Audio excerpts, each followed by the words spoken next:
The Whistler's Wood. There's a stretch of forest on the edge of Bramble Hollow, a tiny rural town straddling the border of Canada and the US. Not many maps show the place anymore, and those who grew up there rarely speak its name.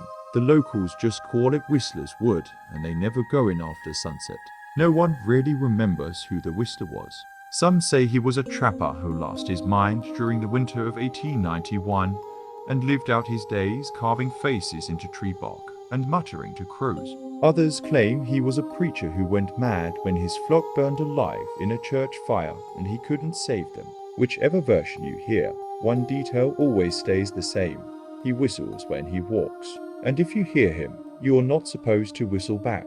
I never believed any of that, not until the fall of 2017, when my cousin Toby went missing. We were visiting our grandparents' place in Bramble Hollow during Thanksgiving break.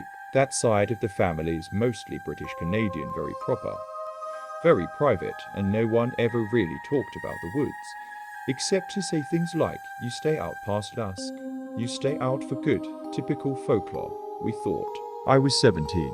Toby was 16. Both of us were city kids, bored out of our minds with patchy Wi-Fi and no cell service. One grey afternoon, Toby dared me to go with him into the woods.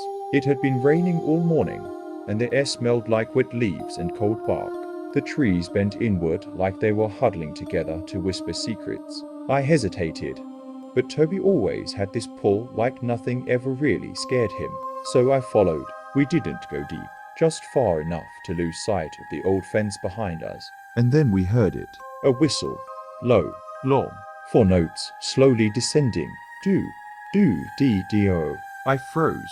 Toby laughed. Creepy, he said, but probably just some old hiker messing around. I wasn't so sure. The whistle came again, this time, closer. But we couldn't see anyone. It wasn't windy, and we were far from any trail. Toby, being the idiot he always was, whistled back, same tune. 4 notes, just louder, sharper. Nothing happened for a moment. Then, from somewhere behind us, came a third whistle, fast, frantic, and wrong, like someone mocking the tune while choking on it. We ran. We didn't speak as we stumbled back through the mud and thorns. When we reached the clearing, I turned to yell at Toby, but he wasn't behind me.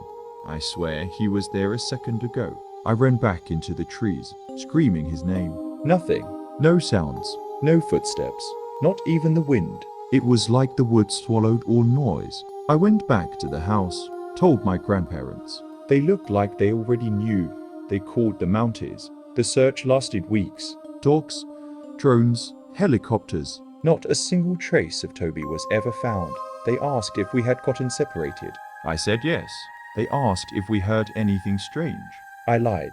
2 nights later, I heard the whistle outside my window. Do-dee-do. It was so faint, like someone was walking along the edge of the property line. I pulled the blanket over my head, heart pounding, barely breathing. I didn't sleep that night. I left Bramble Hollow the next morning and never went back. Over the years, I've tried to forget, but sometimes, out of nowhere, I'll hear that same whistle. Once at a train station in Manchester. Another time in the Blue Mountains of New South Wales while hiking.